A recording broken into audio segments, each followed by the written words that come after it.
Hello, Daz. Hi there, how are you? I am stressed out. Sorry for stressing you out. That's okay, it's been one of those weeks. Exact same thing here. I just got home from work, and it hit me. I should tell you, we're not doing this live or anything. This is very Okay, informal kind of stuff. But yep. yeah, just got home from work myself. I'm a photographer, Ah, and I'm one and in training. oh yeah. Yeah, yeah. Black and white only for me though. Oh, okay. I have to do color. Right now, the photography that's paying the bills is real estate, so Right, yeah. that's where I'm stuck. But yeah. So it's been a long day, a long week. This is my busy season. So when you said that you thought it was tomorrow, I was like, oh, you know what? This helps me feel a little bit better because we're both totally frazzled. And then Yeah, you yeah. said you were going to get a drink. What are you drinking? I'm drinking coffee. Oh, I had that this morning. I'm drinking plum wine here. So, Excellent. cheers. Yeah, cheers to you, yeah. I'm a very informal kind of guy when it comes to this stuff. You may have picked up that this interview is not for. It's not for a web kind of like a podcast or anything. Okay, It's yep. for research for a film I'm doing.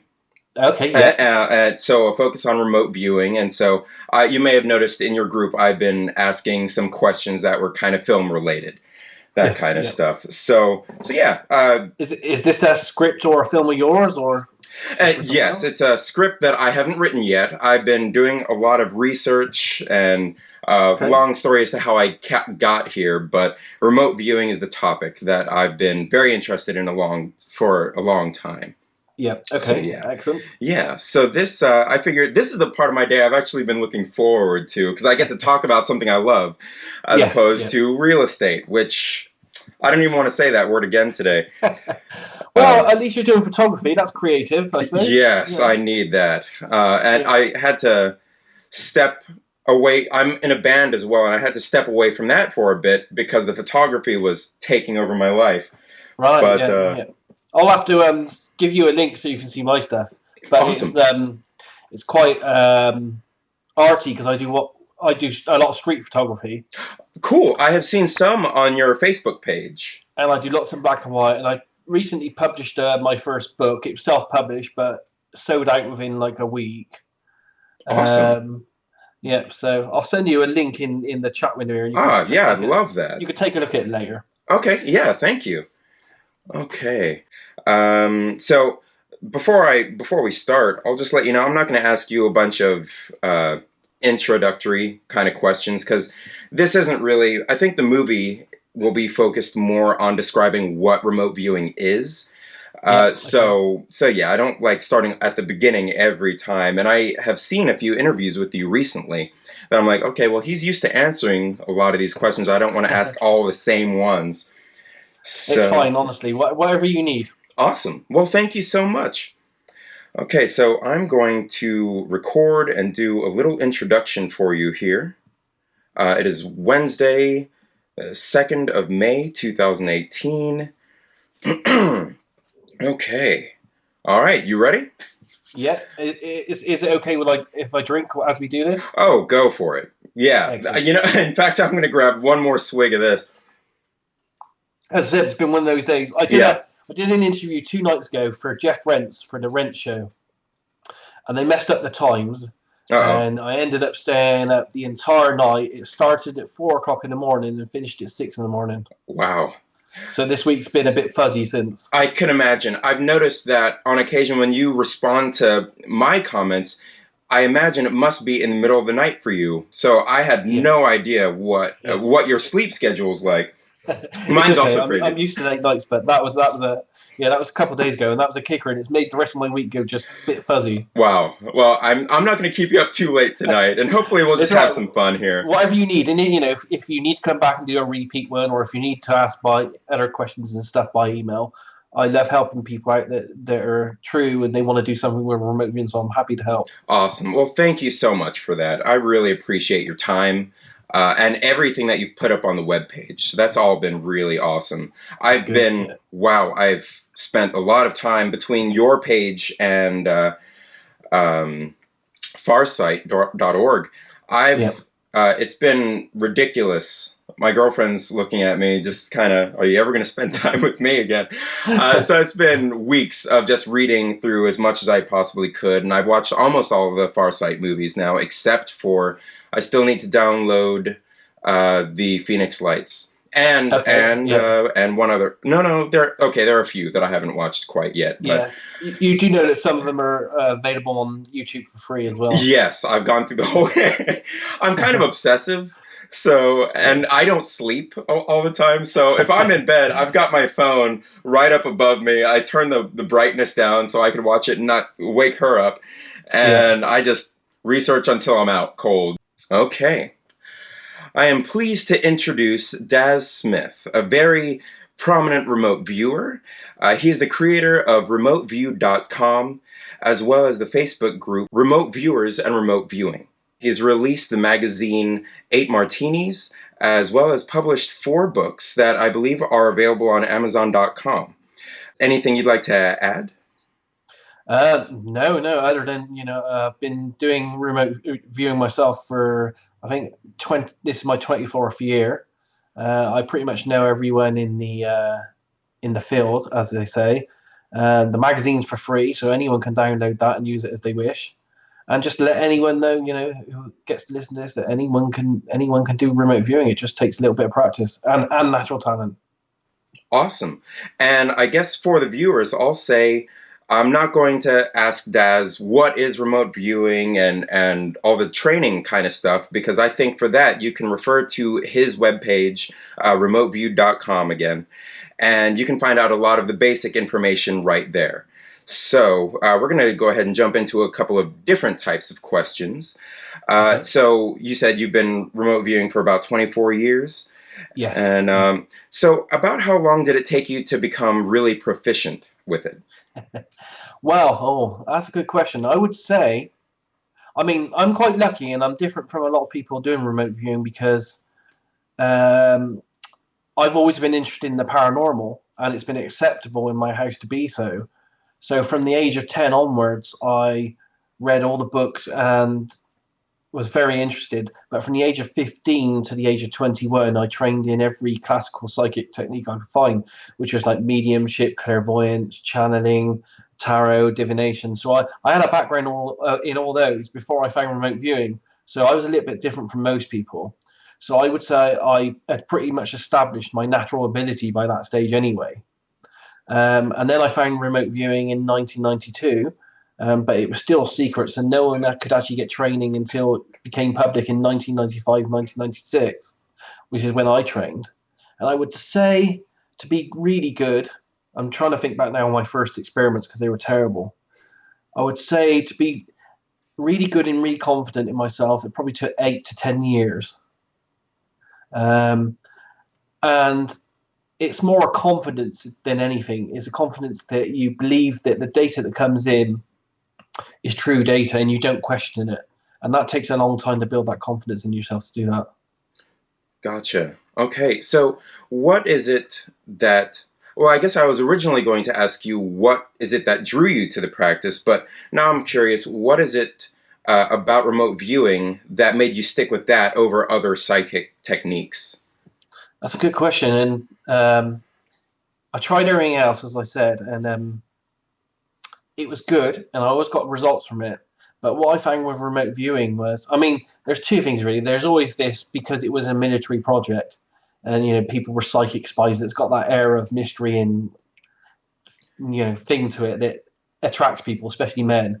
Um, but it's not that really. It's the fact that every single experiment I do for remote viewing, because it's just like any other psychic technique, but set within a framework of scientific protocol. Um, it's the science that is combined in that allows me to check every single remote viewing session I do for accuracy, because it's done within a scientific framework, which means it's a pre-planned experiment. It's all recorded. It's done totally blind. No one's in the vicinity. He knows the target and all that kind of stuff. And because there should be feedback to check the accuracy of the data afterwards. That as a package allows me then on every single thing I do to check how accurate the intuition was, and if intuition was actually in play at all, or if it was imagination. And luckily, in my case, it's mostly intuition. But you don't get that with a lot of the classical techniques. Yeah, and that's actually what drew me to it as well. A part of what drew me to it is that it does have a testable base to it. So it's not this imagined thing that only one person can look at and do, so that makes them really special. It's just something that if you take the time to do it, then you can record results, and that's Yeah, kind of huge. and Yeah. anyone could do this as well. And it's like playing the piano. Anyone can bash out some kind of music on a piano. Hmm. A lot of it will be noise, but anyone can make a tune of some kind. Uh, and with a little bit of natural talent and practice over a period of time, you can improve that tune. And some of us we'd be able to go to that piano and be like Mozart the first time, and some of us never will be. And it's the case with every skill-based talent thing that anyone does in the world, from sports to martial arts to remote viewing. Some of us will be good because we have a natural ability. Some of us won't. It's just a case. But everyone can do it to some level of ability. Yeah. So I guess next question would be if you could tell us about your experience and how you felt and what it meant to you to meet Ingo Swann. Yeah. Well, that was one of my biggest life goals today. I have to be honest. I dwelled on that for, I would say, 15 years or so before it actually happened. You read all the materials, you hear about the legend. Yeah, so meeting one of your heroes in real life is a humbling experience. And Ingo was an amazing person. I only got to spend the day with him at his apartment in New York. I didn't stay longer because he wasn't very well at the time, and I didn't want to push him. He was getting on a bit in his years by then as well. Um, but he had this way about him that when you sat in the room with him, he made you feel like I don't know. I felt like a child again in front of a teacher at school, kind of thing. He brought out that, and he he was ingenious in that I was there for a whole day asking him questions because he knew I had a lot I wanted to know. But every question he answers is a bit like it was a bit like sitting with Yoda from the Star Wars films. His questions weren't straight questions; they always had a way about them that made you work to get the information out of the question. It's yeah. Wow. He's just a genius and such a character because he sat there all day smoking these huge big cigars at the other end of the table, just looking at me, and yeah, it was just mind blowing, and it was an honor because I know a lot of people wanted to meet him and never got invited. Yeah. Wow.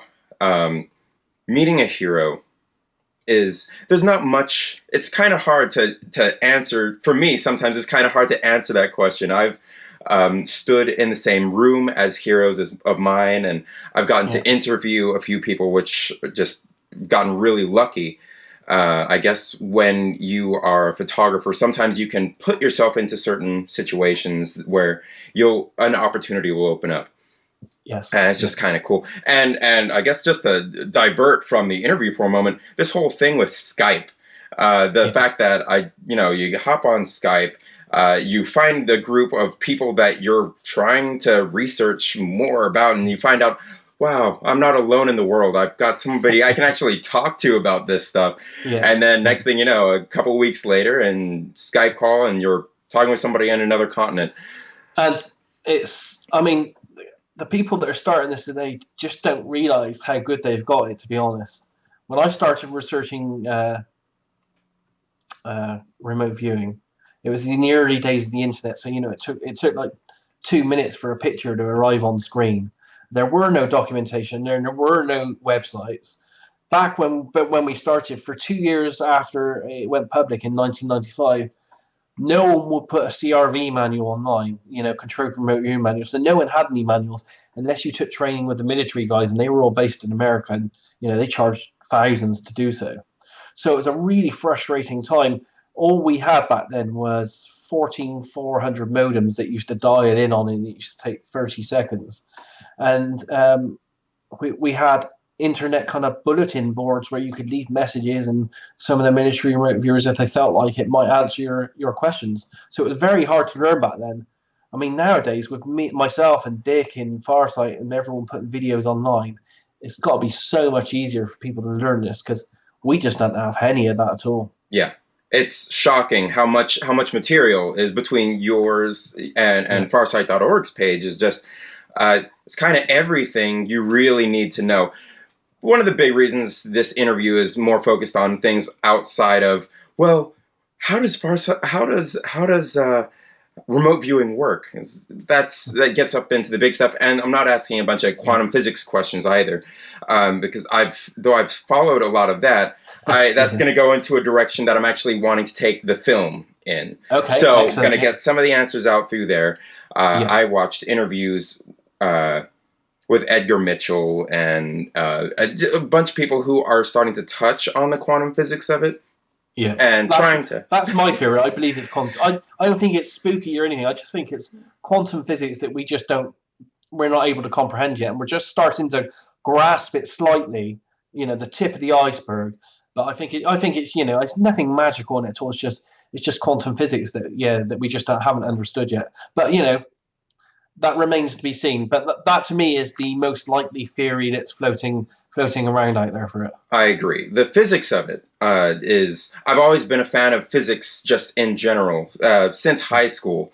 And so getting out, and then what I love about physics, quantum physics in particular, is that prior to quantum physics, everybody thought they knew so much about the universe and how everything worked, and then quantum physics comes along and resets everything to zero. We don't know anything. As soon as you look at atoms, suddenly nobody's right about anything. And so that opens up the door for things like remote viewing quite wide. Yeah. And I love it. I really do, and love the idea behind the quantum physics and entanglement and the holographic universe theory, because for me it's just so exciting because it opens up a whole universe of possibilities that just weren't there before. What we're seeing is that we're seeing particles that can be in more than one place at one time. They can travel forwards and backwards in time as though time doesn't exist, and instantaneous communication across vast distances of space. That's just mind-blowing, and I just love the possibilities that gives. Yes. And what's strange is the first time you have these conversations about is time even real at all? Are we basically a book that's already been written, but you haven't read it yet? That's kind of been my approach to it. The first time you have that conversation, it blows your mind. But after a while, after it's kind of just in your head and something that you're used to thinking about, your mind starts to feel bigger, and you start asking other questions. So it's been interesting. Yeah. It's and I have these arguments with people all the time, arguments or debates. I don't, whatever you want to call them, because I'm at the belief now, and this is based a bit on my classical training as well, that each of us have a life path. Something where we've come here, or in this existence, this time for us to learn. I don't know what that might be, but it seems to be a goal that each of us has to go through. So when I see all these people saying, and they're going constantly spending years and months and loads of effort to try to win money using remote viewing, trying to win the lottery, all that kind of thing, and I say the simple question to them, well, you're putting in all this effort and you're failing all the time, but have you thought that it just might not be within your life path for you to win the lottery in this life? However much you might want it, it just might not be there for you. And they're like, well, no, that can't happen. Our lives can't be that predetermined. We can make choices and we can change things, which I think we can to a small level. But I think overall, each of us has a destiny and a path we're on. And just because we decide that just because I decide, wake up one day and I think to myself, I want 100 million from the lottery, that wanting might not be enough. That might not be what's already planned for me as part of my destiny. Exactly. And just on those same terms, I'd say what's interesting is, had I gotten the things I wanted, say 5 years ago, that I really wanted, it hit me, I wouldn't be where I am right now. I would have been completely in a different place. I would have been in a different part of the country. And I honestly feel like despite some of the crap I've had to deal with in the past, ultimately I'm extremely happy with where I am in life right now. Yeah. I'm in a place where I get to pursue every one of my dreams. Yeah. And a lot of that came from just having to deal with a lot of bad things. And so, yeah, I think it's easy for a lot of people to fall into a trap of thinking Yes. they either don't have control or they want to control and they want to will this to happen. And if it doesn't happen, then they judge the universe based on that. Yeah. And sometimes, And I think you've got to be honest with yourself as well. I don't think a lot of people are. I mean, I know I'm honest with myself in everything I do. And I know, for example, I've known from the age of 15, because when I was 15, I used to do automatic writing in a journal. And when I was 15 in 1985, I wrote in a journal. I know, and still got the journal now. I wrote that I know there's a way that I can travel through time in my mind. I just haven't found it yet. And then all those years later, I found remote viewing, and I'm still practicing remote viewing now, decades later. Leads me, to understand that right from my very beginnings, I knew that there was a destiny with this kind of thing for me. And I'm an honest person, and I know that although it would be nice for me to have 100 million off the lottery, I also know that if I had that much money, I would give it remote viewing because I would travel the world, I would spend that money. I just would not be doing the things that I feel that my life goal means that I should be doing. So yeah, so I kind of, I'm honest with myself. I know my place and what I should be doing, and I'm happy with it. excellent. Excellent. That's, I used to call that self-actualization for myself. Yeah. I think it's kind of, if you know yourself, then life kind of falls in around you. The things that you want and the things that you're meant to have, it just kind of Yes. happens. Just know yourself first and have an idea of what you want and just pursue if you can. Yes. Yeah, absolutely. Yeah. Yeah. So we've talked a little bit about minds being blown, and I wanted to ask you, what is the meaning of the title 8 Martinis? Okay, well that's a term actually Ingo Swann came up with. He was working for the CIA and the military at the time, and they had this. He had this quote that he said that he was meeting with the military guys, and they were talking about remote viewing sessions and how amazing the results were. And it just slipped into the conversation that on one of them that they were doing, the results were so good that they had to go out to a bar and have 8 martinis to recover.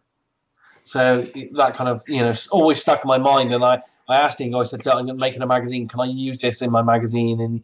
And he said, "Yeah, go for it. That's fine." That's pretty awesome. I had to ask you that because it's a great story. It is fantastic, yeah, and it'd be great in a film as well. Absolutely. Yeah. So the 8 Martinis title. So I've seen some of your remote viewing sessions now, some of the ones that have been videotaped. And so what 8 Martini style remote viewing sessions have you had where you really just mind-blowing things, something that's shifted your paradigms? Wow, there's a lot. Most definitely, I don't know if you've seen it, but I did a JFK assassination one, and myself and Dick Algar produced a video on it as well, which we put on YouTube for free, and it's the assassination of JFK, as we know, a famous event. But I went a bit off target halfway through the session, and Courtney had so much material from us that he didn't want to put all the stuff that I described in his video. So me and Dick produced our own. And what essentially I did is the moment JFK was shot from multiple angles, I, for the first time in my remote viewing, followed him as he progressed through a life to death transformation process, and I tried to follow him after that and to see what would happen, and I did, and I saw what happened to him when he passed from one state of being to another in what you want to call, I don't know what you want to call it, the afterworld, heaven. It's got so many names. But that was pretty amazing. That was mind blowing for me, that one, because it was totally spontaneous, and it was on a blind target, and it was all recorded live on video as well. I have not seen that one. I'm going to have to check that out. That's amazing. Yeah, that's on YouTube. It's about an hour long documentary. It's probably it out of all the ones you have seen, it's probably the best produced and the best documentary that I've done out of all of them.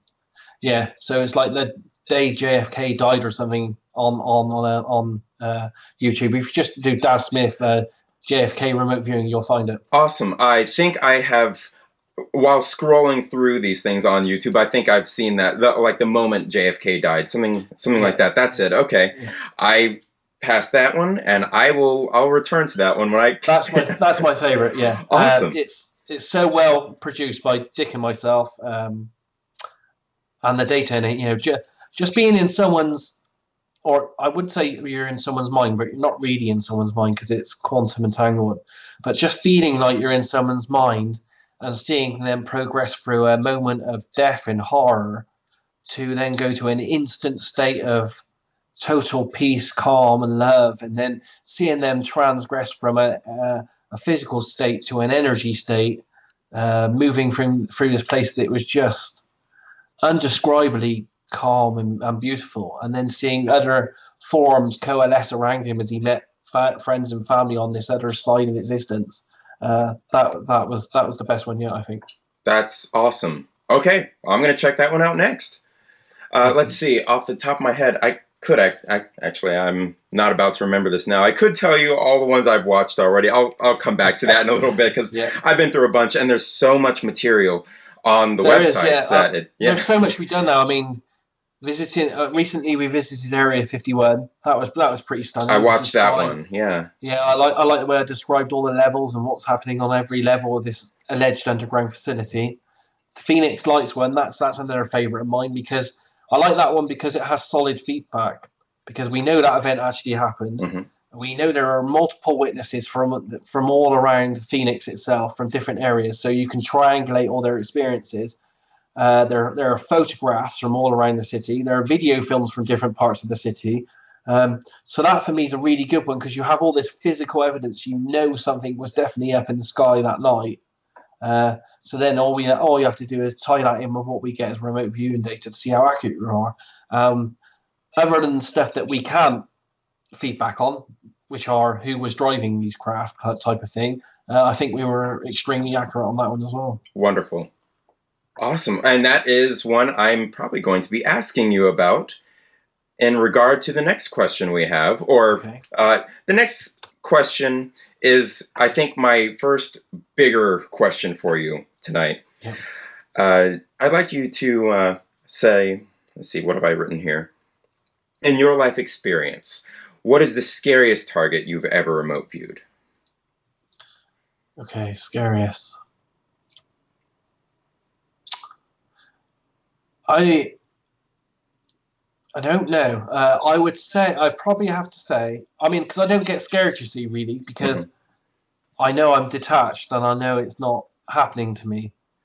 But the worst kind of work I have done is when I worked with a group called the Find Me Group, and that's a group where it's run by an ex-DEA agent, Kelly, and he organises psychics and remote viewers to work on missing people cases. And I worked on over 250 missing persons cases for United States Police.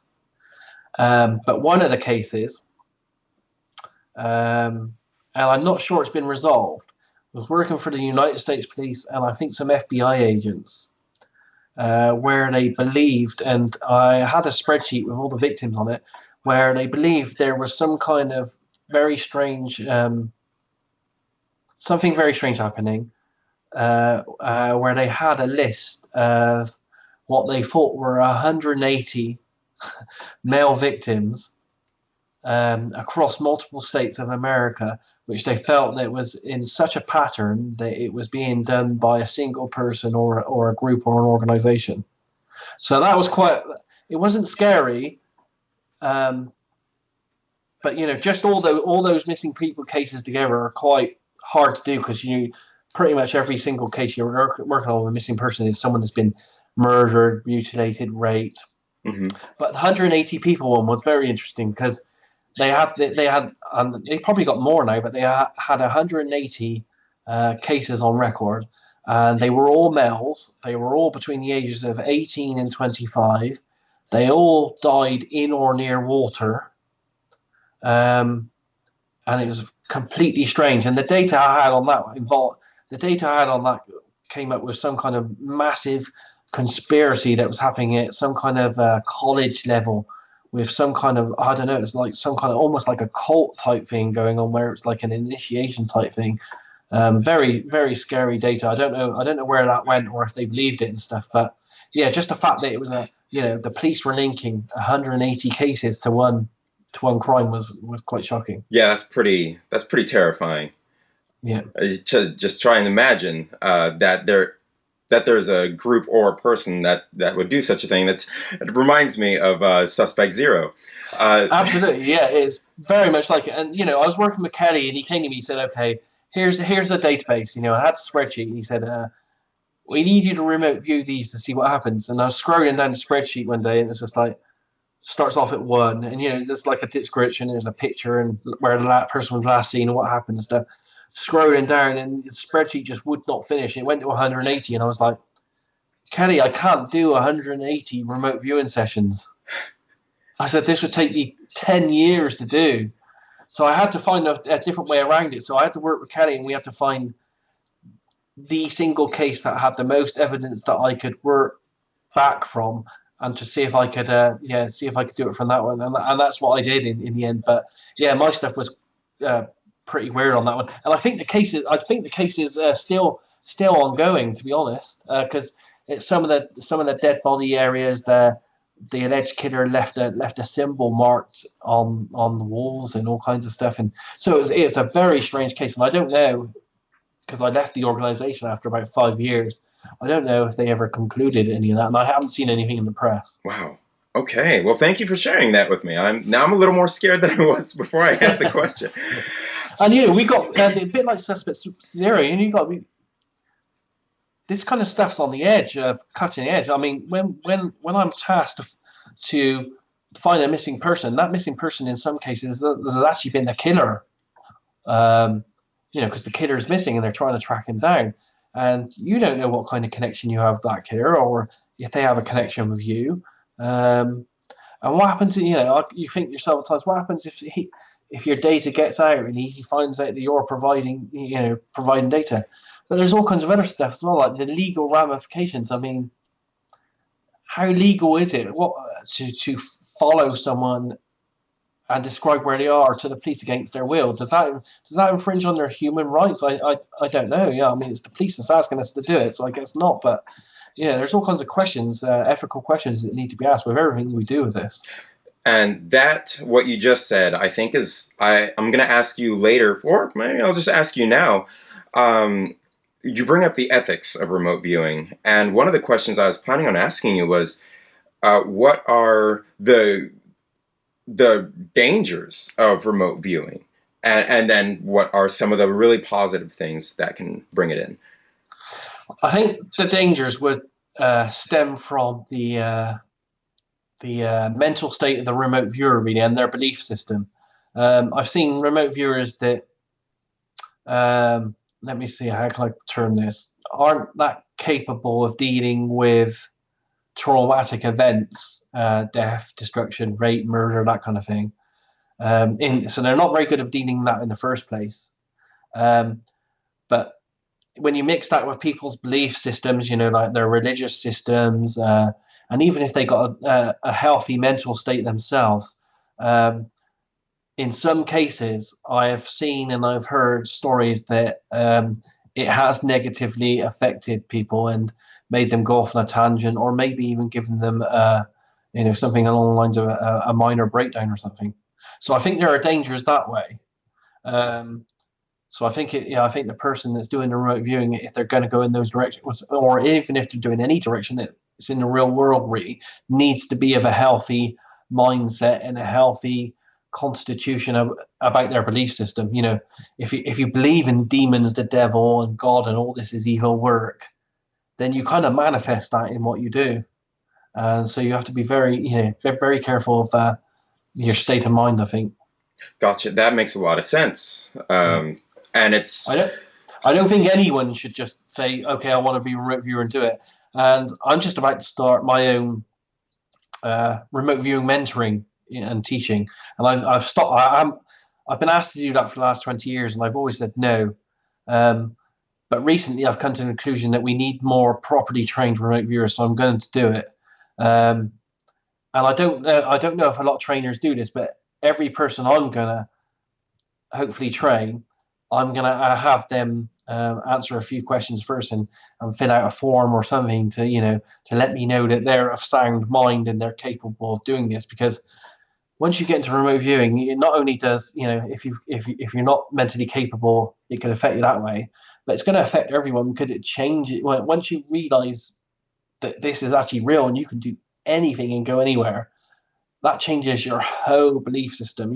It changes you from one person to another, and your whole personality and everything about you might change. So I think as teachers and people imparting information, we have to be conscious of what we're doing with this. Really, Right. That makes very good sense. It's that I kind of got the sense that remote viewing could be this. It is this very powerful tool.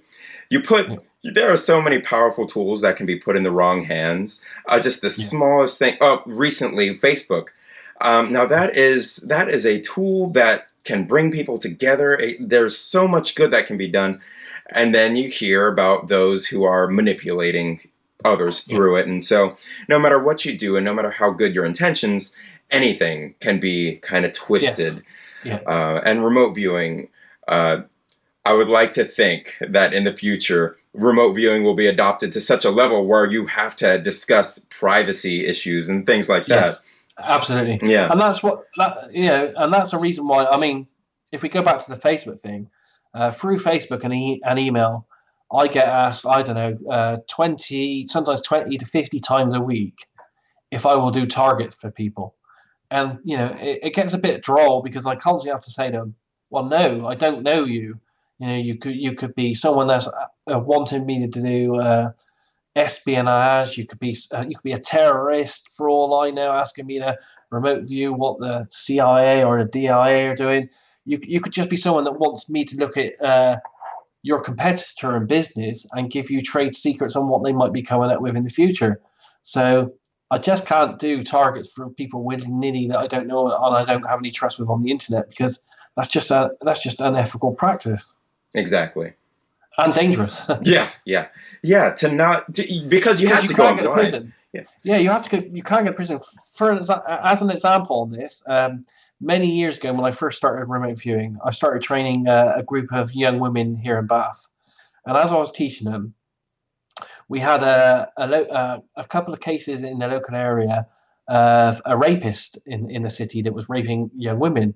So I sat them down one day. I said, "I tell you what, girls, as a bit of a practice session, let's see what we can pick up on this rapist on one of these events, and see how we get." So they did their stuff, and I think there were 5 or 6 of them, and they all come up with some fantastic data, and it all seemed to correlate.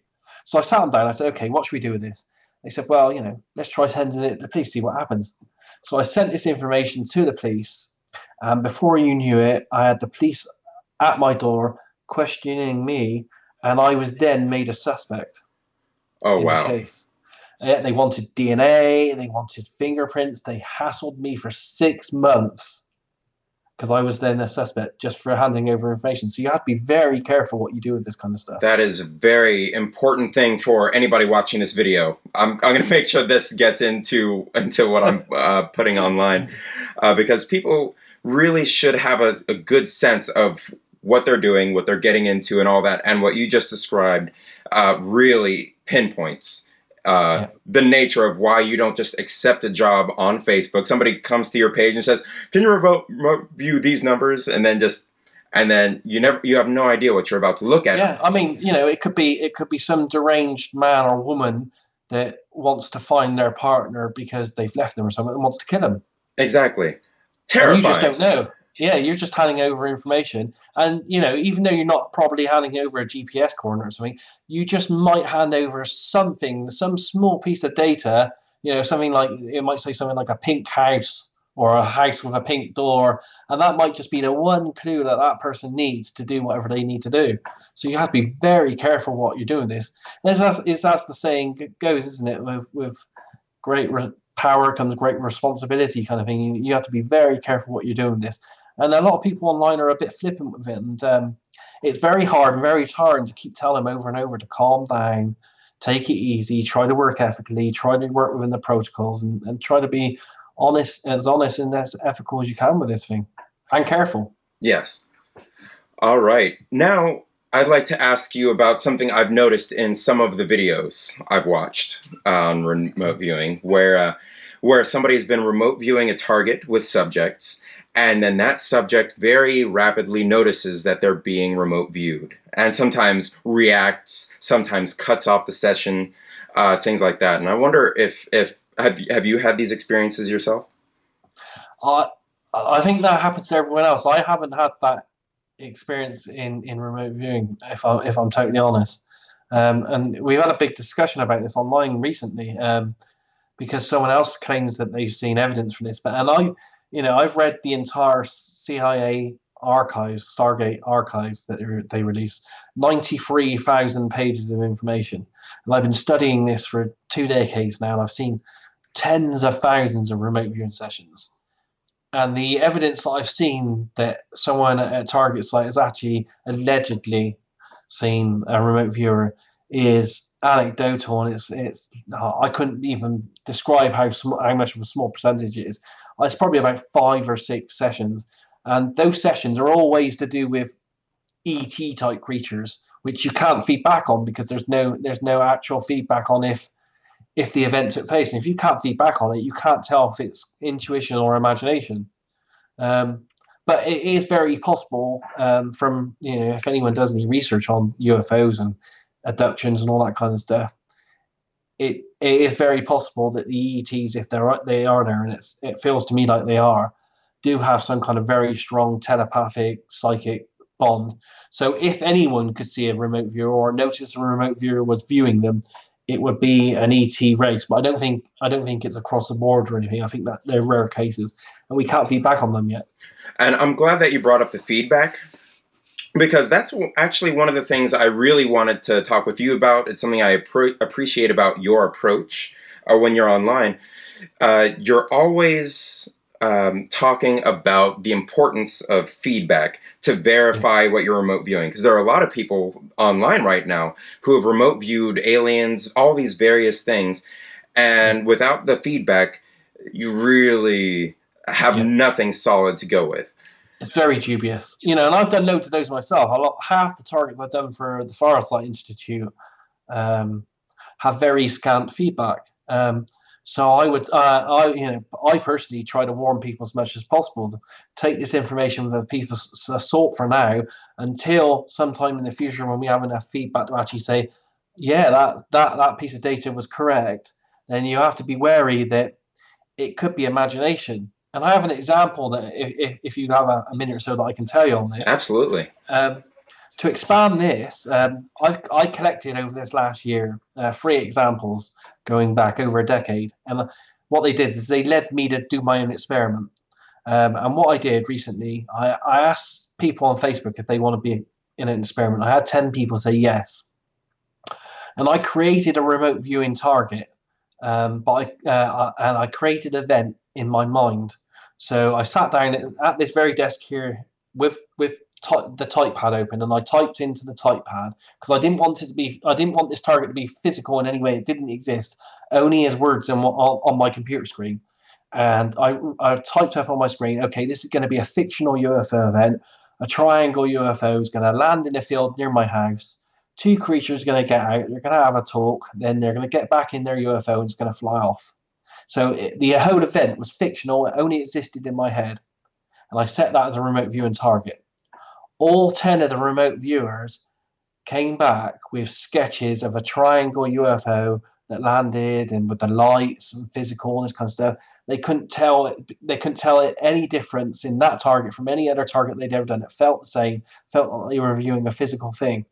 So it just goes to prove that remote viewers can also remote view a fiction, an imagination, and they can remote view a fiction or imagination in someone's mind. That's the only place it existed. It didn't exist in anywhere else at all. And that could be the case with any remote viewing target we do, which is why you need feedback to confirm that the data is real. Excellent. Beautifully said. That's another one of those things that's going to have to make it into this video to show that is another danger of remote viewing. It is. Because it ultimately goes back to the potential law enforcement situation. In the future, you'll be able to frame somebody through remote viewing and that kind of thing.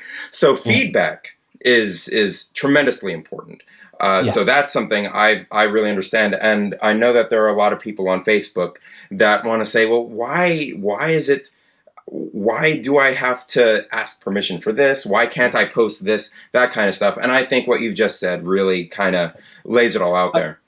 One day, I mean, the military, the science labs, the intel labs, they spent 23 years and I think $25 million trying to work out how remote viewing worked. And they couldn't do it. We still to date, other than discussing the theories of quantum mechanics, we still have no idea what's going on here. So we don't know if a remote viewer is getting information from some kind of matrix through entanglement, or even if I'm just connecting with the mind of the person that wants the information and just telling them what they want to know. Through some two-way communication. We can't dismiss that at this moment in time because we do not know the mechanism behind remote viewing or behind anything psychic. So we have to keep an open mind and use all the available tools to us, and feedback is the best tool. Even if you don't have 100% feedback, if you have enough to say, okay, well, if Daz is describing this, and this is all correct, and Daz has a track record over 20 years of being 80% accurate 80% of the time, then if 50% of what he's saying here we can feedback on and that's correct, then we can kind of gauge that the rest is probably going to agree correct too, but we can't absolutely say it is. So you can make those kind of assumptions, but they're only assumptions. Right. And I forgot to write this particular question in my notes, but you said something that just kind of triggered the thought. I'd like to know if you could quantify about how efficient you are. I think I read a figure like 80% of the time or something like that. That's what I use. I mean, I use the database on my work, and for example, when I took a 6-month training course about 5 or 6 years ago, they call an advanced CRV training test. I took that with a woman called Colleen up in Canada, and with who worked on behalf of Lynn Buchanan, which was one of the military remote viewers. Just to see if, just to test their advanced course to help them and to see how I would do in this advanced course as well. And every single part I did of that was databased over a 6-month period. And for the combination of all those targets over that 6-month period, I think I came out a total of 95, 96% accurate across the board. Now, I'm not saying I'm that accurate now, but I don't think I've been fully off target in a bad way for quite a few years now. But so I would say, looking at my data, I would say over 80% of it is accurate. Over 80% of the time. I'm never 100% accurate. But if I totaled up all the words and all the sketches in all the remote viewing, there's not a lot that's incorrect each time I do it. Awesome. Okay. Well, thank you. That answers that question very well. All right. So this next question I'm going to ask you is very specifically about how I'm going to go into my movie production. I guess I watched the movie Subject Zero, loved it. And I love the behind the scenes where the director of the film also goes on to do his own remote viewing experiment. Yes. Yeah. And I wanted to ask you, what I've written here in my notes is, in the best detail you can, please describe what it's like to remotely view a target. How do you perceive the visuals? Is it dreamlike? Is it vivid? All that kind of stuff. So I wanted to kind of ask you about that, and then also ask you, in the movie Suspect Zero, when you saw the way they presented remote viewing in that film, did it put you off? Were you bothered? That kind of stuff. What is your experience there? I mean, the film didn't put me off because I've dealt with media for quite a few years now on different subjects, and I see how they they have to change things, for dramatic purposes and so on. And it's the same like when we do the Farsight videos. Yeah, everything we do remote viewing wise is on paper first, and then when we get enough information, we're then told, okay, now go and do it on video. So even that's not fluid. It's almost staged in a way, kind of thing, because I'm doing this all alone, so I have to be the cameraman, I have to do the lights, I have to do the sound. So it's hard to be totally in the what we call the zone and do the remote viewing. You're almost like stage producing it. Um, but remote viewing in general, I'm just sat at a table, and usually I do remote viewing sat here where I'm talking with you now. I'm just sat here with my headphones on. I maybe do a little meditation first just to get rid of all the rubbish from the day before, worrying about paying the rent, what am I going to do with a job, all that kind of stuff. So I do a quick meditation to get that out of the way. And literally, I just open my eyes. I'm listening to classical music when I do it, so like soundtrack from Interstellar, all that kind of stuff. I just pick a stack of paper and a pen, and I just go around through the 6-stage process. And for me, I don't see a lot. Occasionally, maybe I might have a flash in my mind of a picture that's indistinct, like a very vague ancient memory that feels like it's important. But generally, most of the information is just feelings. So I just feel that the target would be hot if I touched it. I know that, I say to myself in my head, if I lick the target, what would it taste like? And the very first word that comes in my mind, I just write down.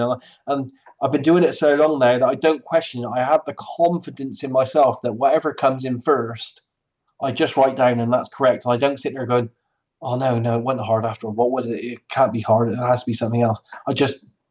I have the confidence in my ability that allows me to transgress that. So for me, it's just, 99% of it is just feelings. I just have these very subtle impressions inside me. I feel it's hot. I feel there's a person there. If I moved into that person's mind, I feel like this person is angry, they're frustrated. And all it is just pure, very subtle feelings with very, very occasional, really indistinct, vague flashes of blurred imagery, which I don't get a lot of. It's just pure feelings. And the rest of it's like sketching. And with the sketching, it's just I just let my hand move. And again, I don't question it. I don't think about it. It is what it is and what it comes out as. So that's how it is for me. But bearing in mind, with remote viewing, we can also, we're our own detectives, you see. I class myself as a remote viewer. I class myself as a detective. I'm almost like Sherlock Holmes. There's a case in front of me. I have no idea what it is. And as a remote viewer, you only get out of the target as much as you put in. So you have to be there saying, okay, what does this feel like? What does it taste like? If I moved 50 feet to the left, what would I see? If I moved under the target, what would it feel like? If I moved 20 feet above the target, what would I see from here? So you're constantly trying to move yourself around, move yourself to a better point and investigate. If you don't do that, if you just try to sit there and let the information come to you and just like, oh, nothing's happening kind of thing, then it won't work. You have to be on the ball. You have to be keen to get the information. You have to try to detect, try to prize it out. Gotcha. Awesome. Well, that helps, because see, I'm trying to figure out how am I going to realistically try to portray a remote viewing situation. In my film, I'm planning on having pen and paper sessions. Because that really is the most visual. If there's anything that's going to get caught on film, like in watching the Farsight videos, the whiteboard is perfect. Yes. If you can get a camera to look at the paper, then that'll work for my film. Yes. And so trying to show a remote viewing session what somebody's pulling up in their mind, I thought, well, what they show in Suspect Zero is very interesting. And I guess it's kind of the best Hollywood could do to really try and show it to you. Maybe. I would do it a different way. I would love to hear how you would do it. I would do it in something like the Minority Report approach. So, where Tom Cruise has got his hands on the screen and he's kind of moving things. But because what I see the next stage for remote viewing is, and we're almost there now, is the VR goggles and the hand mittens you can put on the stuff. Because I've seen people using them now, and I think we're very close to a stage where a remote viewer would be able to put the VR goggles on, and instead of saying, I feel, like I do in remote viewing, I'm like saying, I feel like this is a structure and it feels boxy and square. With VR, I'll be able to go, okay, this is boxy and square, and I'll be able to create a square in front of me, and I'll be able to spin it around and say, okay, no, it needs to be up, it's higher, it's lower, and over here there are trees, and instantly I'll be able to flick a finger or something, and trees will appear in a VR model. Um, I think that's the next stage for remote viewing, is using technology like virtual reality for a remote viewer to model in real time the target as he's saying the words and as he's describing it. The model will appear in front of him, and he'll be able to adapt it and draw it, and move his hands about and create. I'll be able to create a target all around me as I'm doing it in VR, but all based on intuition as it's coming in. That's where I think the future is. Very much like, very much like Minority Reporting kind of style, but VR, a bit more VR added to it.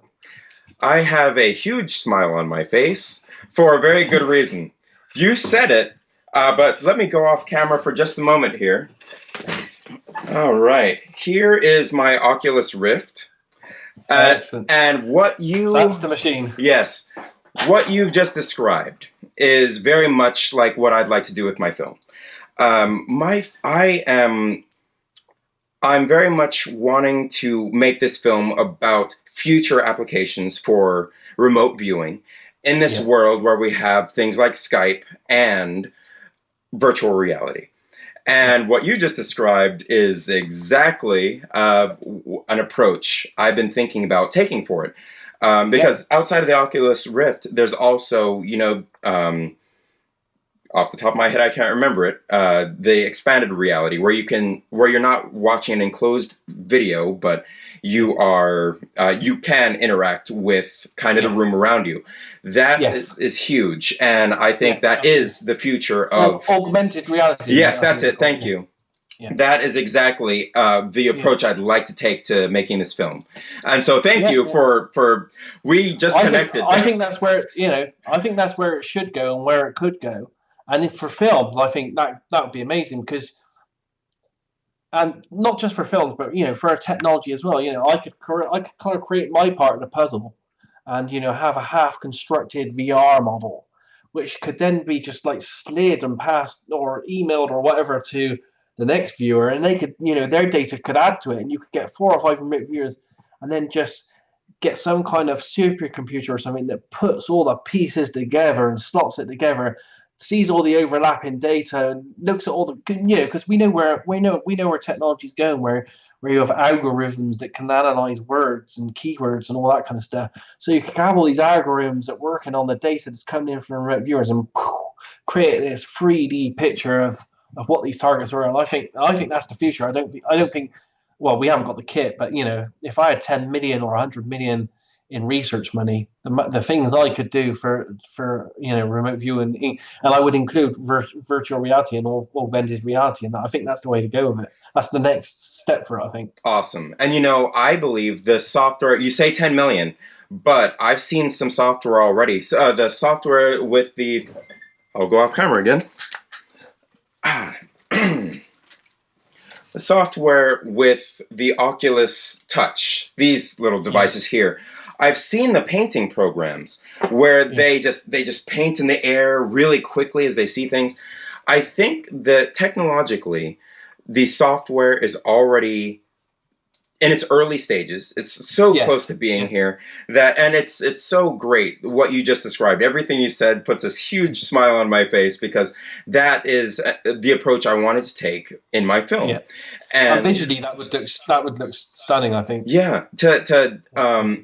My first thought was make it this fully immersive thing like they always do in the movies, or make it, how do you bridge the gap between the fully immersive thing that you see in the movies and what I see in the remote viewings where somebody's drawing.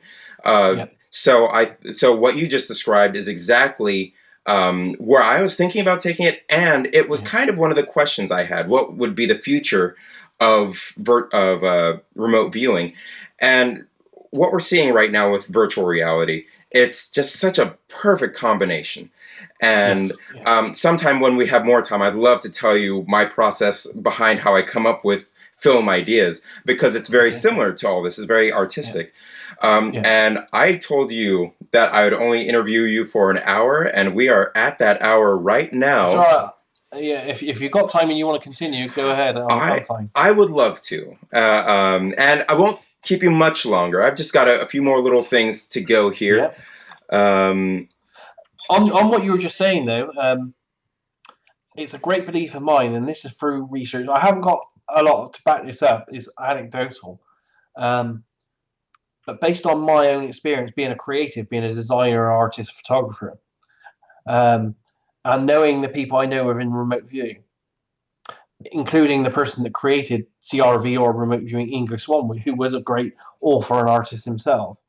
Um, there's this massive connection between creative people, creativity, and remote viewing. I truly believe that the ideas, the data I get from my remote viewing, is this comes from the same place as the ideas I get from my creativity. So when I have a client, the client wants me to design a logo for them, the information comes to the same place. It's intuition for that, and it's intuition from my creativity as well. So I think it all stems from the same place. And the remote viewing process itself, the CRV one that Ingo designed, 6 stages. Stage one is doodles. It's ideograms, and that's just doodles. Then we move on to a bit of words. Stage three is sketching, and then stage six is modeling the target. So it's all massively creative stuff that's just hidden behind layers that you don't realize you're being creative. yes. And what I can relate to in terms of my films, a few years ago, back in 2010, so more than a few years now, and I made a film, a short film called Dwam, DWAM. I named it that. I could go on into the names and all that stuff, but ultimately, it was kind of a darker. Um, I can't entirely call it a horror film, but it was creepy. Yeah, And basically, the way I came up with that idea, I was asleep. I had this really creepy dream, in which I was watching this really creepy movie. So I yeah, woke up and I thought, wait a second, I didn't just watch a movie, I dreamt something. And yeah, so then my goal became make it as close to the dream as I could. And so I made yeah. this film, and it caught the essence of the dream. So I, I I see. asked Yeah, myself, what came first? Uh, did yeah, I? It was weird. yeah. Creative inspiration comes from the same place as intuition. It's Yeah. absolutely the same thing. Yeah. So I've Yeah, I've really enjoyed that process, and almost asking myself to remote view a future film that I will make. I haven't yes. done that yet, because you Good can't you can't idea. you Good can't idea. really Yeah, assign it to yourself. But what you yeah, can do is just kind of say, all right, well, I want to make a really cool movie, and then just start drawing, and then yeah, see what that tells you. So yeah, so even though it's not target based, and there's nothing that it's not working toward a real life goal. It's something that you yes. can do just to get your mind going. Absolutely. Yeah, yeah. Yeah. All right. So now getting back into the questions that I actually planned on asking. Let's see. Um, Originally, I was going to ask you, does RV always require a tasker and a viewer, a skilled remote viewer, or is it possible for a skilled remote viewer to assign themselves a target? And I threw that question out because I know the answer. If you want real results, it has to be blind. Yeah. So my Some people do though. Some people create what they call target pools for themselves, and they got like 100 or 200 targets in envelopes. I've never done that because I've done research. We've all seen it on videos and stuff. There are people out there with their memories that can memorize entire phone books. So we don't know the capabilities of the human mind. Okay, you've put 100 to 200 targets in envelopes, but somewhere within you, in your mind and memory, you know what those 200 targets are. Exactly, and you know what you want out of them. Yes. So Yeah. originally, that's what I was going to ask you, and then that was before I read through a lot of your previous interviews and your other writings. And so the Yeah. question became, you waited 20 plus years to remote view Roswell. Yeah. So I would Yeah. love for you to tell me what. I know you remote viewed Roswell finally. You got it was assigned to you as a target. In hindsight, what just the feeling of finally getting to witness your passion? Just tell us about that. It is pretty awesome. I got to be honest, and it's hard because it's a subject that I've researched quite a lot in my personal life. So halfway through the remote viewing, I was kind of thinking to myself, I kind of think I know what this target is because it feels like what I know and what I've read and researched all these years. So you kind of build up this picture in your mind. You're trying to put that to one side. You're trying to be objective and say, no, no, no, don't come to any conclusions. You can't come to a conclusion. But at the same time, you're starting to get excited because you're thinking, this is the one I've been waiting for. It's something I've been interested in. It's something I can really get my teeth into. But at the same time, you've got this internal battle. You're trying to stay objective, say no, no, it can't be. Don't think about it. It's got to be something else. But yeah, it's a nice feeling, and I have others as well. I mean, I'm a bit of a UFO nut. But there's another UFO incident called the Rendlesham Forest incident. It's a big famous one that happened in 1980.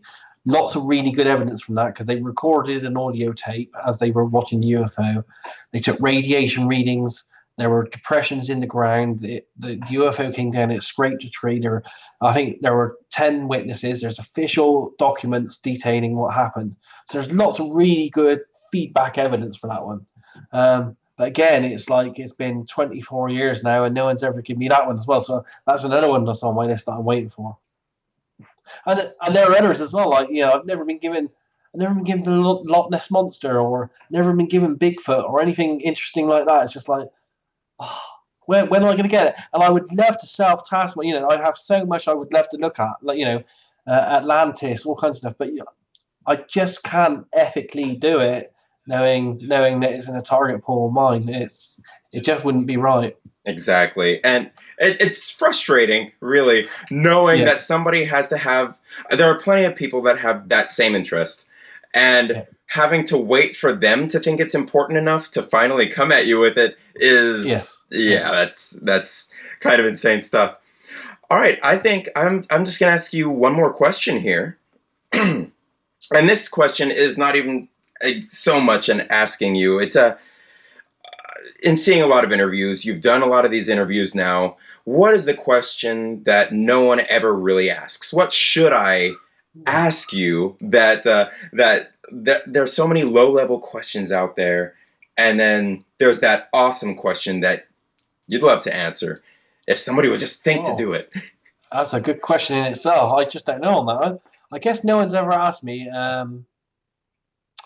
what's next? What's the next step? Where, is remote viewing the pinnacle? And of course, it isn't. We hardly know anything about it. We don't know how it works, what's happening. And I'm sure that if someone could put some funding into it, because like for me, for example, I'm going off on a bit of a tangent here. Remote viewing isn't my day job. My day job is designing websites for people and logos. But I know that my core skill would be in remote viewing. But there's no one's come forward. No one said we'll fund you for the next 5 years. Don't do any of that. Just do remote viewing research.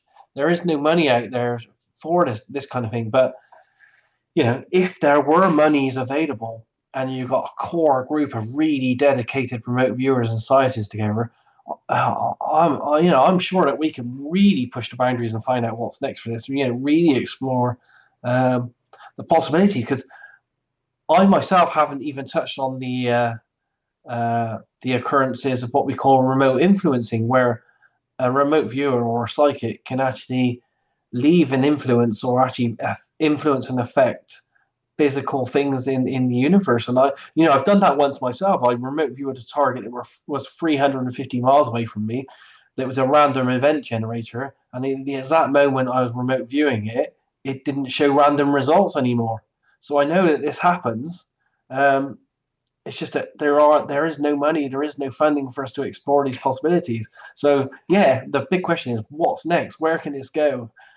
what's the next level of development for it? Because the next level of development for me is, well, it's just it's mind blowing. Really, I think it is affecting systems on a larger scale. That's huge. And actually, what you just said, I read accounts of Ingo Swann's in similar situations where he was affecting machinery. Yes. Yeah, and the military did kind of research it. They called it PK, or they called it RI, or remote influencing. But more commonly known in the military documents is RA, which is remote action. And there are hints of what they were doing, but very few scant documents. It's almost like that's very hidden, and it's the stuff that's not really talked about because it's hard for people to accept that people can see distant places. But when you add to the mix that the remote viewers and people can actually affect at a distance as well, that gets a little bit more scary for them, I think. That's almost too much for them to handle. But I think that's the next. Well, I mean, I say the next stage. It's already there, but I don't think it's at a stage where it's been developed enough. And I think the development of that is the next level for this.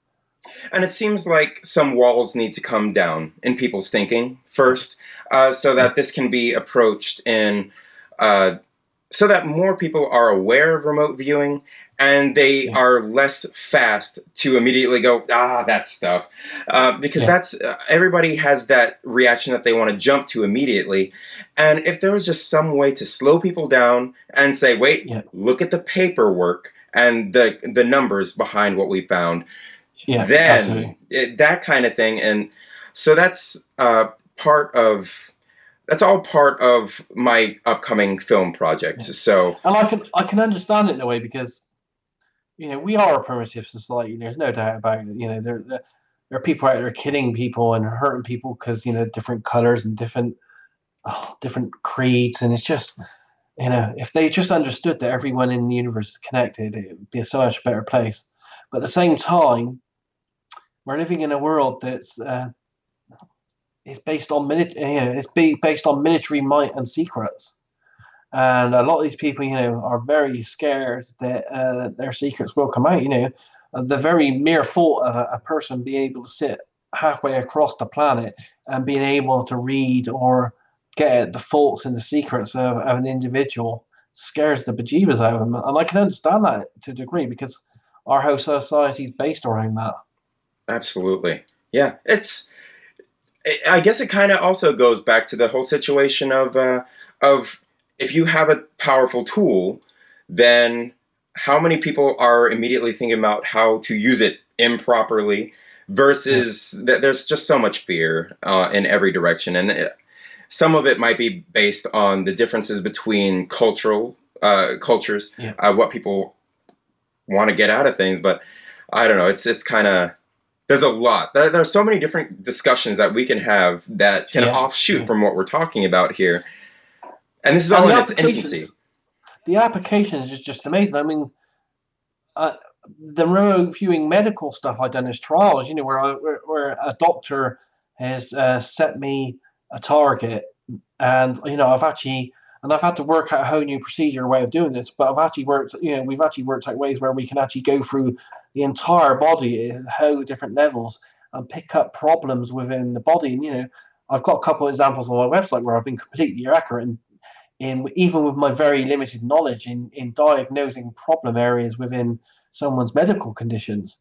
So there's so many applications you can take remote view. I mean, we can explore the vast parts of the universe. We can send remote viewers on probes to distant stars and planets and stuff before you even spend hundreds of millions of dollars in spending a probe there. Because using a remote viewer will cost you thousands, whereas sending a metallic probe would cost you tens of millions. It's the limitations for this is just endless. But there just isn't the funding and the want there to develop it, which is a shame, really. I mean, it's born out of fear, because people think it be misused.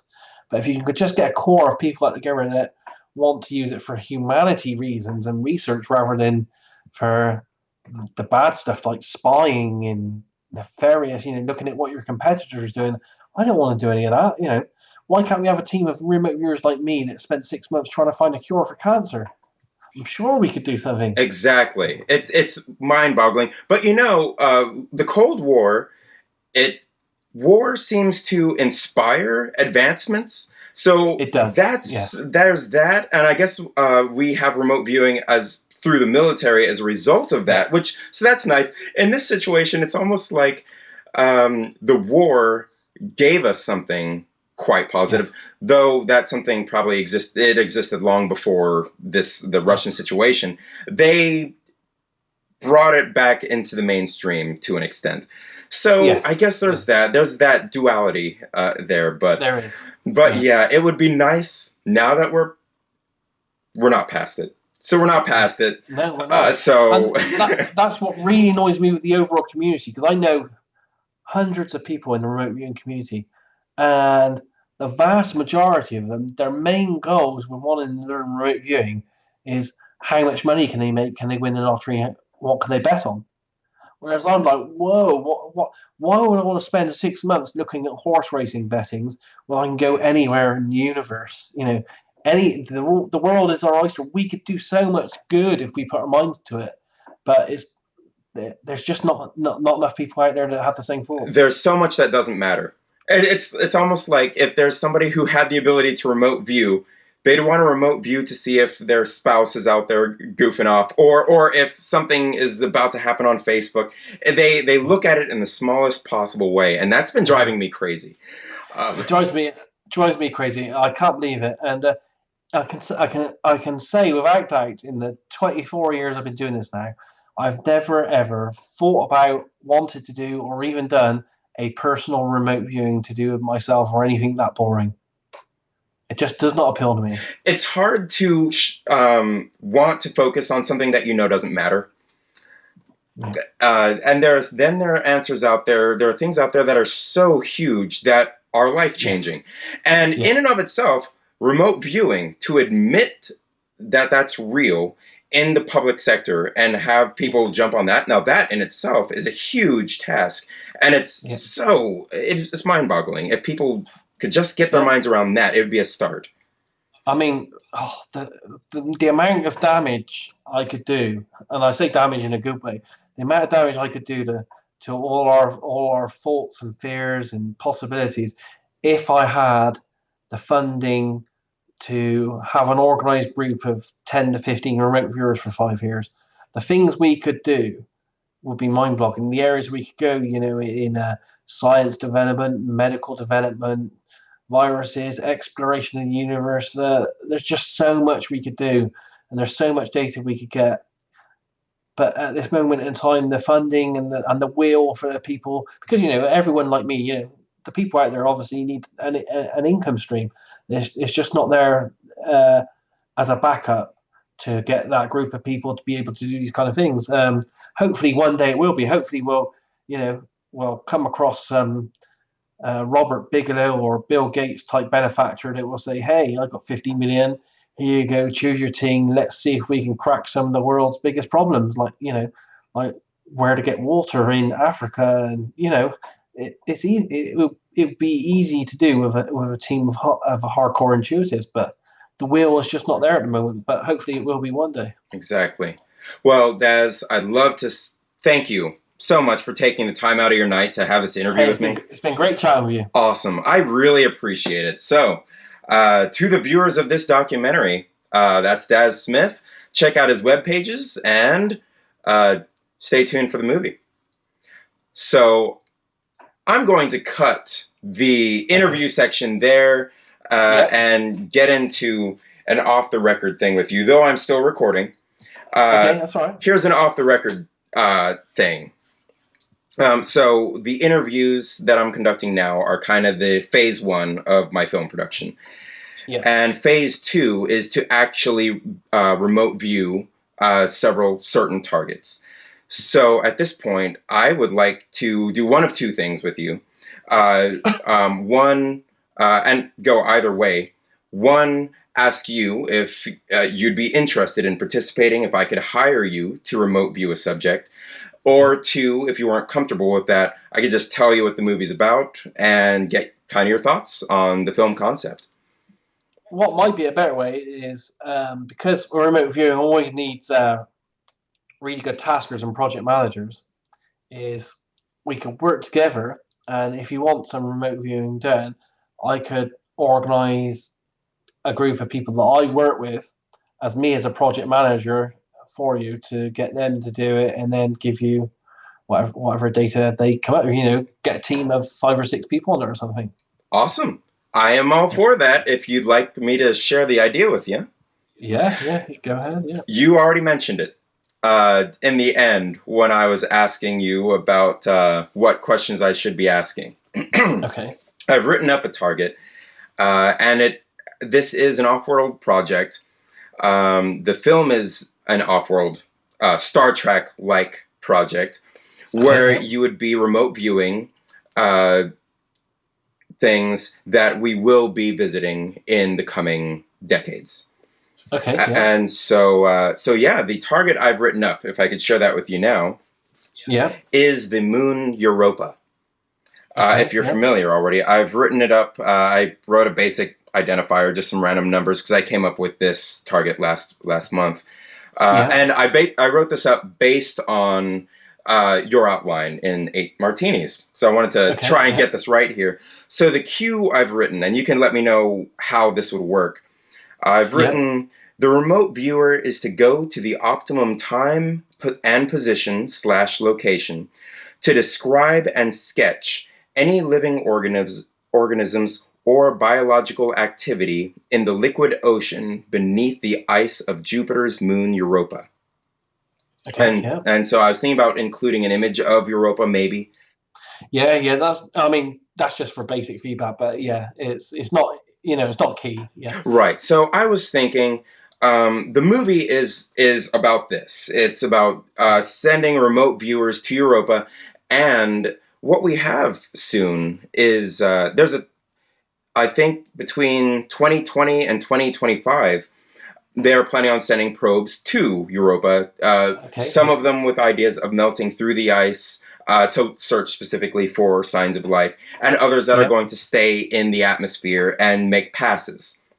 And try and take up. So my idea was, wow, you said earlier the thing about we could do it cheaper, and then we'd get our verifications when they send their probes out. So that's my vision for us to remotely view Europa, and then this documentary and the film that I'm making, put those out there, and then in a decade or so, when they actually do it, they can refer back to our video. So that's my thinking. I think that could be doable. We just might have to I don't know. We'd have to think about it. Maybe put a time on it because you tend to want the remote viewers to go to a time or a set time if you can, rather than leave it open for them to go at any point. Because that could be a on a scale of 1 million or 2 years. Right. Kind of thing. I thought that what if they remote view something that is 1 million years in the future from now, and then the probe gets there. I was like, well, we didn't find anything. We might want to sell it to something that's closer to the time that the probe goes there. But of course, there might not be life. They might not pick up anything at all. But by having a time that you can compare to, kind of would I think give you more accurate information than leaving it completely open. Yeah. Thank you. So that's great feedback. So, but yeah, that sounds like it's a viable target that I could quite easily.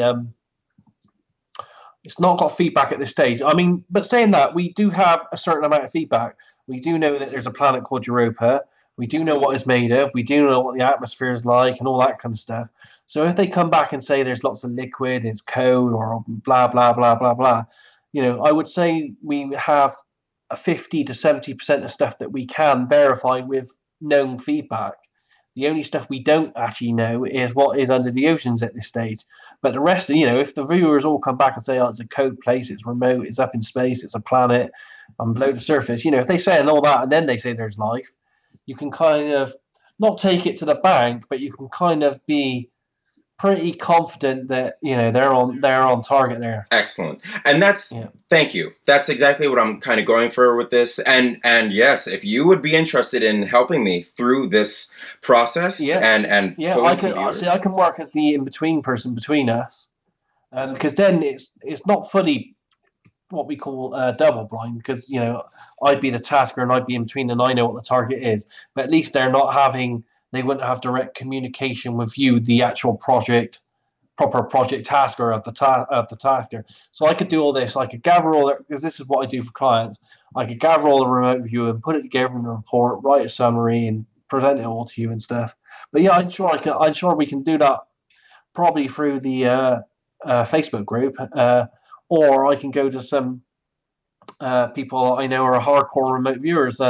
We could do either way, really. Very cool. Yeah. See Awesome. what we get for you on it. Well, thank you so much. So I figure we'll talk about this some more after tonight, Okay. and I'd love to throw some other ideas at you. Now, here's my plan. The reason I wanted to do a film as well as a documentary is because the documentary is gonna tell the truth of our research, what we find. And the film, to get people's attention, is gonna have to be Hollywooded up a bit. Yeah. So if we don't find anything on Europa, in the film, we've got to find something on Europa. So in the film, I can put it out there, put all kinds of effects out there, and make it cool. And then say, all right, if you want the real stuff, watch the documentary we put together and decide things for yourself. And when we send stuff out to Europa, don't look at the film, look at the documentary. And so the film is basically the promotional tool to bring people into the world of it. Yeah. And then I described the film project as kind of a Star Trek-like approach, where I basically want to choose targets along those lines and send people out to those things, which are just going to be really cool stories to tell. Yes. And so I had this idea a long time ago, and then I came on, joined the Facebook group, and discovered Farsight, and Farsight has already done some of the target work that I had thought of long ago. Back in 2010, I released a feature film called Pantheon Black about the planet between Mars and Jupiter exploding, and and trapped in one of the asteroids was this ancient goddess who these space explorers came, they set her loose, and now she wants to get loose, and she wants to go to Earth where she believes God is hiding and kill him. And so it's all this stuff happened, and then I hopped on, saw Farsight, and thought, wow, I was not aware of remote viewing at the time. I just was always into the idea of Tiamat and thought, what a cool concept, because it totally makes sense that there used to be a planet there. Yes. But so yeah, I've always loved off-world projects. Everything I do is science fiction, and so I had to do something along those lines for coming, but it had to be more real than what I've done in the past. Yeah. Also, another thing, I don't know if this ties in what you want to do, but I would say across the board, all the hardcore remote viewers that I know over the years have been tasked Mars and the Moon. And across the board, across 4 decades, all the remote viewers have all indicated that there are structures in life on both the Moon and Mars. And this is people all doing it blind across all disciplines, all belief systems, going back 4 decades, and they all saying virtually the same thing. Yes, so the Moon and the Mars is really connected to Earth, I think. Oh yeah, I need to find more material on those, because I've read a good bit. I read Penetration, Ingo Swan's account. And I asked Ingo about that as well when I was there. I expressly sat down. I said, Ingo, your book Penetration is classic. It's amazing, but some people find it a really amazing story, And he sat there with a cigar, and he sat there with a cigar like this, smoking away. And he said, "How do you think it felt for me when I went through it?" Wow. Wow. And he absolutely confirmed to me that all the experiences in that book were real. And every other person I've ever spoke to about Ingo said, he was the most honest, truthful person they knew. He had no reason to make things up and to lie and to embellish. Yeah. So, Oh yeah, I'd say that for some people that there are those that you have a sense that are telling you the truth versus those that want attention of some weird sort. Because yeah, the those that often I believe more readily in terms of things like alien abduction, for example, are those who it will ruin their life if they put this stuff out there and they're doing yeah, it anyway. So there's so much that can be said about the truthfulness behind this, but absolutely. there's so many things pointing at the Because moon. with for some people and some serious researchers like Dr. Ed May out of the Stanford Research Institute, um, the fact that Ingo put that book out there and started talking about encountering aliens and stuff was a big blot on his career and his status within the field. It was like we can't use this person anymore because he's talking crazy stuff. So it really was uh, a little bit damaging towards Ingo, I think, Oh yeah, putting that book out. and it was even it's one of those things that brought Nikola Tesla down. He mentioned Yeah, the aliens, and next thing you know, his funding is cut. Everything just yeah. seems to go away, and so that's another reason that I like to approach these things. The ideas I have through film, because in a And movie, remote viewing and yeah, aliens, the connection is so intertwined. oh It's yeah, it's it's unbelievable. Like I don't know how much research you've done into this, but the guy that headed the remote viewing program, Harold Puthoff, um, he is so involved in ufology all these years. He had he's part of this UFO secret working group. He's been involved in this group called the Avery that have been spreading disinformation about Majestic 12 and ice cream eating aliens going back to 1989. And now Harold was part of this group with Tom DeLonge that's releasing all this latest UFO film footage from the Pentagon. The ties between remote viewing and UFOs is just so strong, and they go back decades, and it's loads of key people within science, the military, and intel that are doing it. yeah. It's huge, and Yes. actually, it was planned. My movie involves Europa, and it also does have a scene that happens on the moon, a remote viewing of the moon, discovering that it is hollow, and all these things that have been said.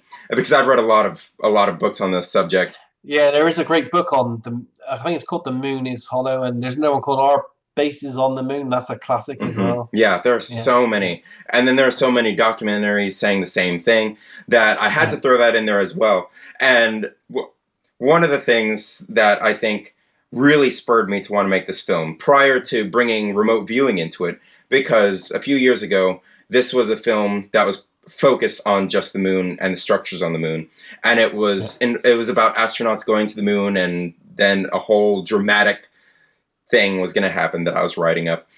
And the reason I first approached that subject matter is because of that moon, Apollo 18, I think it was. Have you seen it? I think so. Yeah, yeah, Okay, so they have all this kind of stock footage of NASA missions. yeah, I thought how well it looks great. So yeah, much was going, and then you yeah, get to the moon. Their marketing was, this is the reason we haven't gone back to the moon. So you're all ready for the disclosure.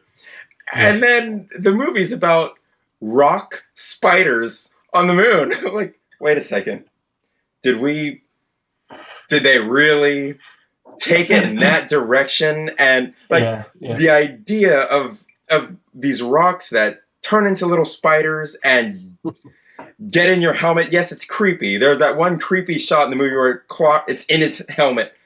It yeah, was yeah, creepy, but the movie pissed me off. I mean, when you yeah, have all the money, you have all the footage, you're ready to go, and then at the last minute you decide, let's not make it about extraterrestrials the way people expect it. Let's make it about space spiders that don't need an yeah, atmosphere. It destroyed the movie for me, and I thought, oh, you know what? I'm going to do this movie and do it the way I think approach it in a disclosure style.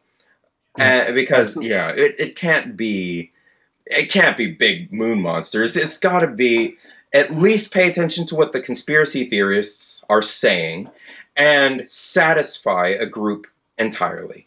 And Yes. then you've Yeah. got something, even if regardless of what people believe, at least you have pulled everything together into a film.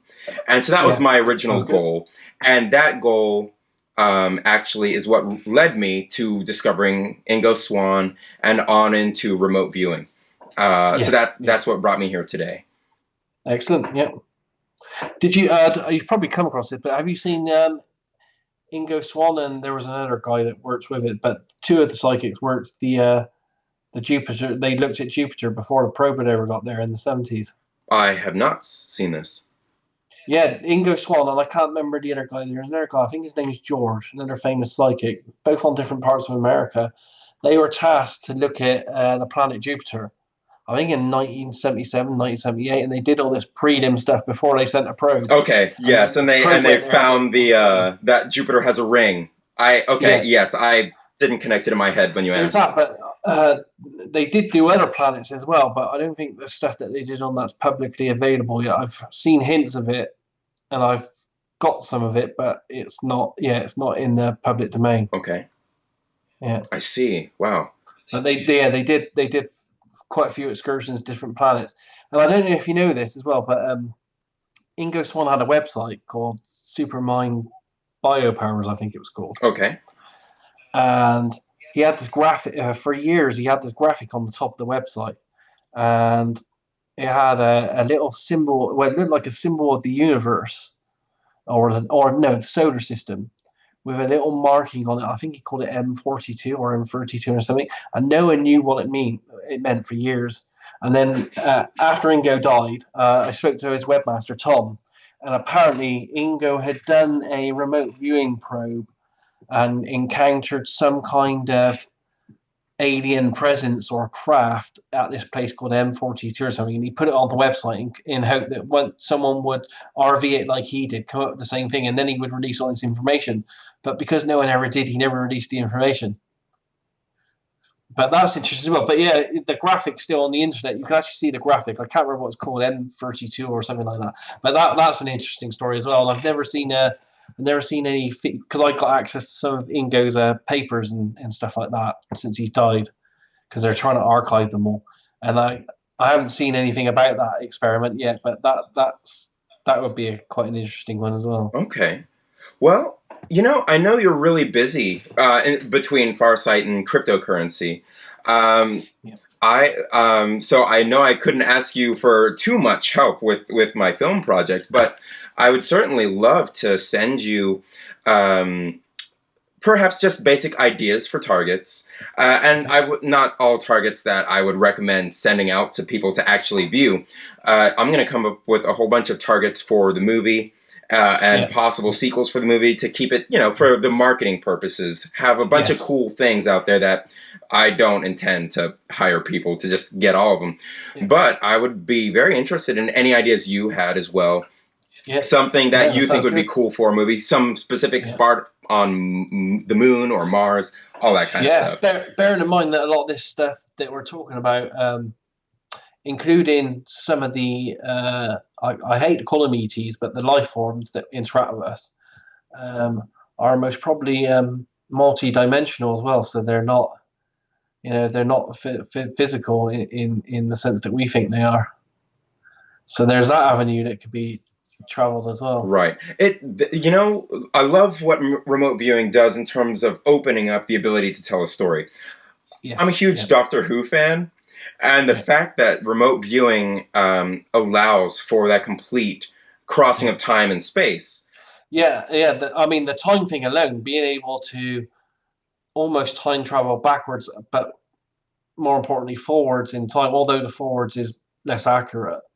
But the fact that, there is that time travel element to what we do with remote viewing as well is also another good avenue that could be explored. Exactly. A bit more than film has done so far. Yeah. There's so much that can be done. And you mentioned the movie earlier. Great soundtrack. Interstellar. That movie was fantastic. My favorite movie of all time. Blows my mind. Yeah, I love an intelligent movie, and there aren't enough of them. I think there's more good science fiction out these days, but I would like to contribute to good science fiction at some point. Yeah, and another one is the same guy did it. He did the with the spinning thing inside the minds of people. Inception. Ah, yes, Inception. Well, that was a very popular one. Inception. Yes, I Yeah, love all that kind of stuff. because that's kind of a little bit like remote viewing and going Hmm. in inside people's minds and stuff as well. So Right. that had a resonance. That one. Oh yeah. I'm gosh, there are so many things I'm working on with this project. I don't have a title for the movie yet, so I'm trying to hammer it all down. And I never have the titles when I first start writing a script. But yeah, we are. Well, I guess we're going on an hour and 40 minutes. So, but I've really enjoyed talking with you tonight. This has been Yeah, awesome. anytime. It's been fun, and it's always good to kind of like bounce ideas back because I'm an ideas person. That's what I've done in my career. So it's good to bounce ideas and thoughts and stuff. So if you need any help along the way, then you have my just email me or let me know. I'm Awesome. always around. Thank you so much. So I will email you some basic ideas here and there. No need to spend a lot of time on them. Okay. Just basic little feedback things or any ideas you want to throw at me. I'm very Yeah, and if you need any help with research, all that kind of stuff, because I've read every document I could possibly find on this, I might be able to help you out on that as well. awesome. And so what I have emailed you just a little while ago, prior to our interview start, was a release form.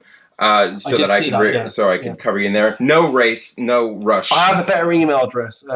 Let me type it in here because the one you probably got is my what I call my backup Yes, email I have address. the daz.smith@gmail.com. Yeah, if you use this one, Mm-hmm. Okay. that's my primary one. The Gmail one is one where I usually get all the rubbish from Facebook and stuff to go to because Yeah. I get so much of it. It's like I get 20 requests. Can you help me find my cat a week kind of I thing. lost my keys this morning, and yeah, Like, I gotcha. I, Okay, so I get a load of those. Yeah. yeah, okay. Well, I'll send you an email. I'll send you some emails there, and I won't blow Okay. up your emails all the time. I'll just and no rush on the contract. Look it over. I'll do that tomorrow. I'll scan that. I'll print it out, scan it, sign it, scan it back in, and send it across as a PDF or something. Okay. And as for the interview that we did tonight, I'm probably going to cut it way down into something That's fine. Yeah. ridiculously short, and then when I'm releasing the movie later, I may consider putting in like a full version. If you want to see the full version, then cool. Okay. And Yeah. and uh, and what I'll do is I'll release this after. Because this is tied into the movie in terms of the Europa target, I would Yeah. like to release this after the a Europa test target has been done, That's fine. Yeah. and we have that, and then cram it all together, and then Yeah. just And if you need any graphics from me, pictures of my books, remote viewing sessions, all that kind of stuff, just let me know and I can give you all that. thank you so much. Yeah, you already gave me some really good stuff to start with. Excellent. I thought I might have done. Yeah. Yes, when I asked you about Ingo Swann, I'm planning on putting up the picture of you and him sitting at the table. Okay. Yeah. So yeah, you've given me tons to work with. So thank you so much for Yeah. everything. It's been great chatting. Absolutely. All right. Good Well, questions for a change. thank you. Thank you, Judge. I did get judgmental with a previous interviewer that I watched. That who definitely had a lot of his own ideas that he wanted to impose on you, and I thought Daz is being very well behaved. You handled that interview very well because he kept throwing his ideas at you, and in my mind, I was shutting off and saying, well, if that's what you think, then cool. But you Yeah. kept it all very professional, which I really appreciated. It is hard. It's frustrating at times. I can Some imagine. questions and they got their own preset beliefs on what you think it is and what you're doing, and it's just it's hard. But yeah, this has been Exactly. great. It's been great fun. I'm happy to work with you anytime. Wonderful. Well, thank you so much. So I'll be in touch with a couple things here and there, and you have a Okay. great night. I'm going to finish off this wine. I did not drink this whole thing today. This has been going for a few weeks, and when you said you were going to go get a drink, I thought Yeah. I should too, because the day I just had, I really need to come down so I can enjoy an interview. So We always have those days. Oh yeah. All right. Well, You have a great night. Yeah, you have a good day as Uh, well. I'm sure we'll speak again soon. Absolutely. All right. Well, All right, take have a care. good one. Take care. All right. That was my interview with Daz Smith. That went awesome.